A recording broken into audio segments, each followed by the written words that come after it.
Olá pessoal, nesta aula nós vamos falar sobre povos e culturas africanas, malineses, os bantos e os iorubás. Bom, a África ela é um continente grande, com 30 milhões de quilômetros quadrados, atualmente com dezenas de países e centenas de povos, com culturas e línguas próprias. Quanto ao aspecto físico, ao norte está o deserto do Saara, onde viviam povos nômades, chamados de berberes. E eles controlavam as rotas comerciais. Ao sul do Saara está o Sahel, uma estreita faixa de terra que vai do Oceano Atlântico até o Mar Mediterrâneo.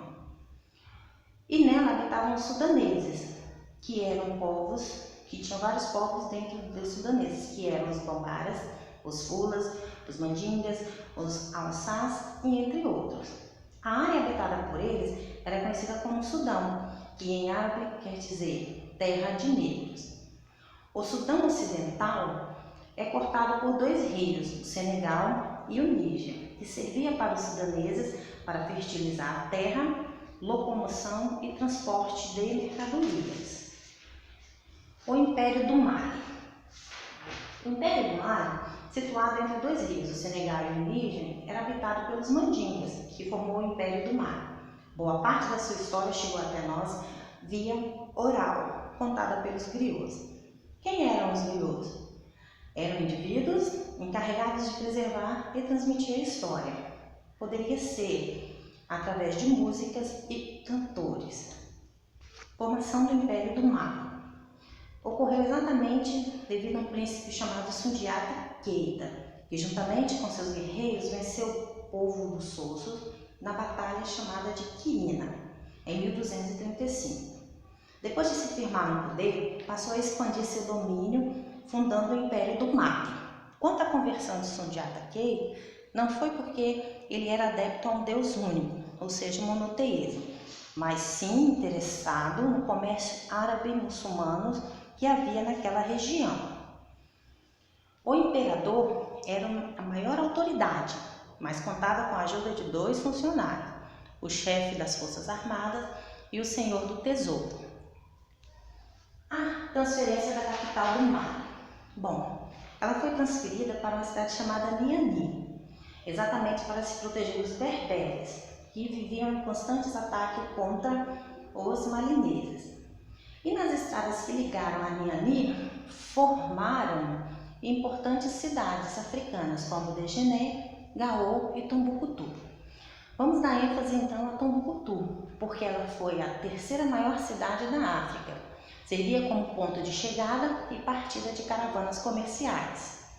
E também foi aqui que ergueram uma mesquita chamada Sankoré e atualmente hoje é uma universidade. Quanto à economia malinesa, era o maior produtor de ouro e também praticavam a agropecuária e o artesanato e comércio. O produto valioso era o sal e o cobre, mas também tínhamos cola, muito consumida por saciar a sede e produzir uma sensação de bem-estar, principalmente para aqueles que viviam atravessando o deserto do Saara.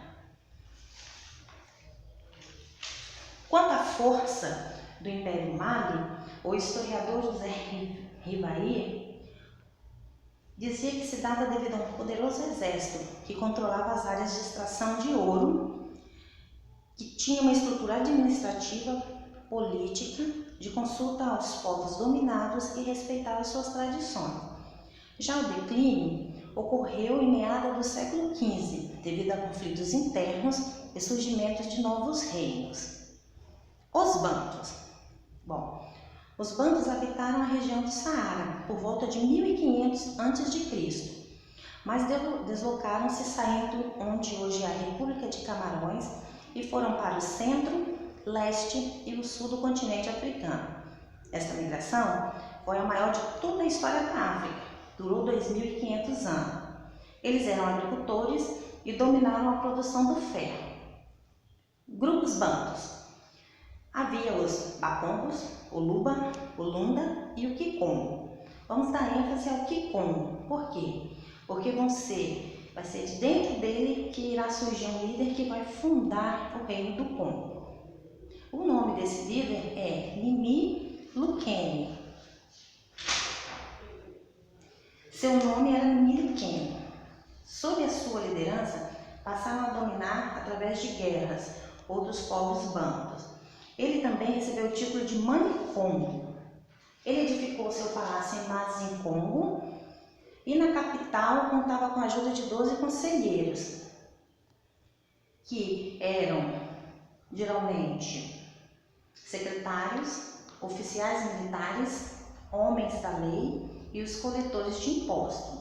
Dentro desses 12 conselheiros também havia 4 que eram somente de mulheres, conhecido como clã das avós do rei.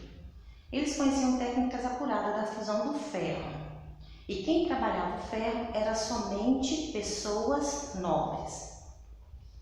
O comércio ele era intenso, com destaque para o sal e o ferro.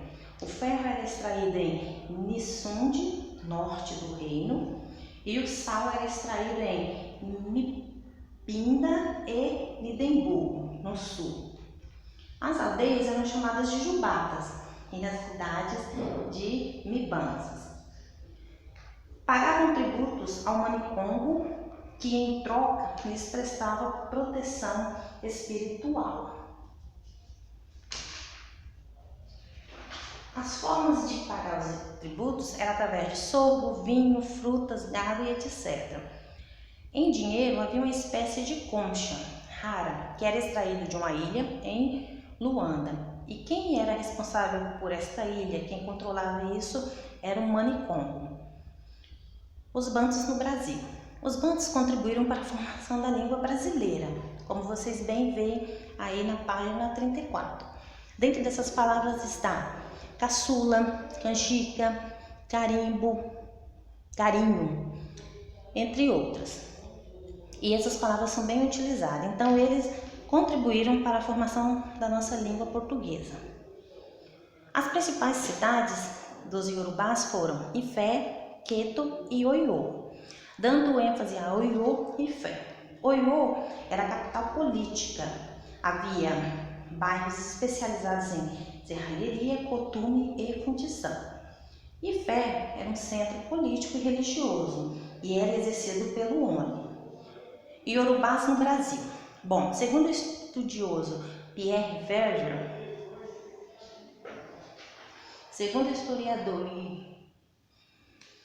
ele disse que após 1830 os muçulmanos destruíram a capital e escravizaram o povo. Muitos deles foram trazidos para o Brasil como escravos e também contribuíram para a formação cultural do Brasil. Como vocês bem veem aí, na música, né, na arte de pinturas, na língua, na culinária. Então, eles sempre estão presentes na nossa cultura brasileira e ajudou nessa contribuição. Por hoje é só.